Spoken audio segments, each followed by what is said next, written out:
क्या कुर्मी समुदाय को आदिवासी का दर्जा मिलना चाहिए? यह सवाल अपने आप में बहुत ही पेचीदा है। यदि हाँ, तो लाखों आदिवासियों का जीवन प्रभावित हो जाएंगे, और नहीं तो शायद यह आंदोलन चलता ही रहेगा। बनने के लिए आदिवासी पैदा होना पड़ता है, और आदिवासी पैदा नहीं हुए हो तो आदिवासी का अधिकार और हक कभी नहीं मिल सकते। हम लोग का मांग है जो कुर्मी को एसटी में शामिल करो, वो एसटी में शामिल किया। तो आदिवासियों को शामिल करो, हमको आदिवासियों में शामिल करो। यहाँ तो आदिवासियों का हालत खराब है। ये हम लोगों का तो कोई आज वो गर्म कोट नहीं मिला, हम कहाँ जाए? ये हमारी स्थिति बड़ी है, वो और बढ़ते कर घुसने जा रहे हैं। कहाँ जाइएगा आदिवासी बन के? कहाँ जाइएगा? कुर्मी समुदाय मुख्य रूप से खेती किसानी से जुड़े हुए हैं और 12 माह से 13 त्योहार का बात करते हैं। साथ ही साथ झारखंड का मूल निवासी होने का दावा भी करते हैं। यही वजह है कि ये लोग सालों से आदिवासी होने की मांग कर रहे हैं।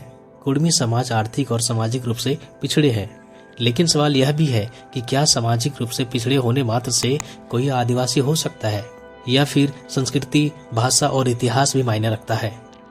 आदिवासी सदियों से जंगलों, पहाड़ों और नदियों से जुड़े हैं। इन्हें बाहरी सुख सुविधाओं से कोई मतलब नहीं है। इनका जीवन यापन की चीजें सब कुछ जंगलों पर आश्रित है। तो ऐसे में मुख्यधारा से जोड़ना ही शेड्यूल ट्राइब बनाकर आरक्षण देना है। झारखंड के जनजातियों को वनवासी या आदिवासी के नाम से जाने जाते हैं। आदिवासी शब्द का अर्थ होता है आदि काल से रहने वाले लोग। झारखंड राज्य में कुल 32 जनजातियां निवास करती है। इनमें सर्वाधिक जनसंख्या वाली जनजातियां संथाल, उरांव, मुंडा और हो है। 32 में से 24 जनजातियां प्रमुख श्रेणी में आते हैं। वहीं दूसरी तरफ 8 जनजातियों को आदिम श्रेणी में रखा गया है।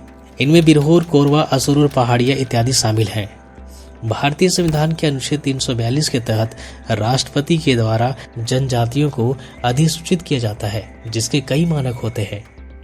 प्रमुख मानक इस प्रकार से हैं: रहन सहन और तौर तरीके का पौराणिक होना, संस्कृति और रीति रिवाजों में भिन्नता होना, शहर या गांव के लोगों से व्यापक संबंध न होना। ऐसे ही अन्य मापदंड हैं जो देखा जाता है। देखिए, वास्तविकता तो यह भी है कि झारखंड में कुर्मी समाज की स्थिति आदिवासियों की तुलना में कहीं बेहतर है।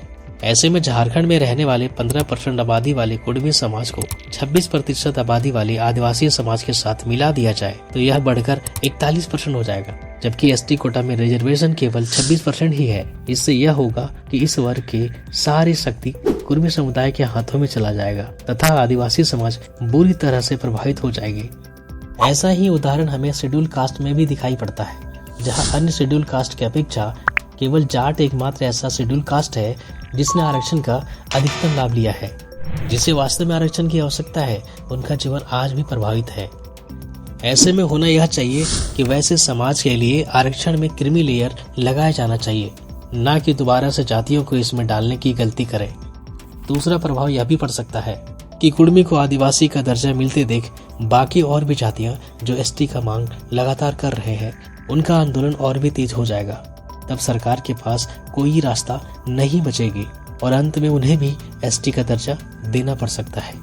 तीसरा प्रभाव यह भी हो सकता है कि आदिवासी अपने अधिकार को खोते देख पूरे समाज को लेकर सड़कों पर उतर जाएंगे, जिससे झारखंड में मणिपुर के मैतेई और कुकी समाज की आपसी मतभेद जैसा स्थिति बन जाएगी, जिसके कारण झारखंड की आंतरिक शांति भंग हो जाएगी।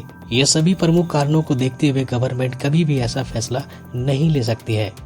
यह बात सच है कि कुर्मी समाज पिछड़ा है, परंतु ऐसा नहीं है कि केवल कुर्मी समाज ही पिछड़ा है। भारत में ऐसे सैकड़ों समुदाय आज भी हैं, और ऐसा भी नहीं है कि कुर्मी समाज को आदिवासी स्टेटस मिल जाने मात्र से ही सामाजिक उत्थान हो जाएगा। जीवन संघर्ष तो सभी समुदाय में है। कुर्मी समुदाय को एसटी का दर्जा देना बस वैसा ही है जैसे किसी गरीब की झोपड़ी से उसका भोजन छीन लेना।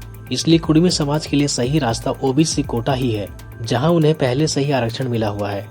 नए जातियों को एसटी दर्जा देने से बेहतर है कि केंद्र और राज्य सरकार मिलकर डेवलपमेंट स्कीम लागू करे, ताकि वैसे सभी समाज का कल्याण हो जो आर्थिक और सामाजिक रूप से पिछड़े हैं। आदिवासियों का हक मारना कहीं से भी जायज नहीं है। कुर्मी समाज का संघर्ष अपनी जगह सही हो सकता है, उनका संघर्ष जारी जरूर रहेगी, पर आदिवासी समाज को सुरक्षित रखना भी महत्वपूर्ण है, नहीं तो उनकी अस्तित्व खो जाएगी। आपके अनुसार क्या कुर्मी समाज को एसटी कोटा का दर्जा मिलना चाहिए या नहीं? नीचे जरूर लिखें। वीडियो अच्छी लगी हो तो चैनल को सब्सक्राइब करके बेल आइकन दबा दें और वीडियो को लाइक और शेयर भी जरूर करें। जोहार।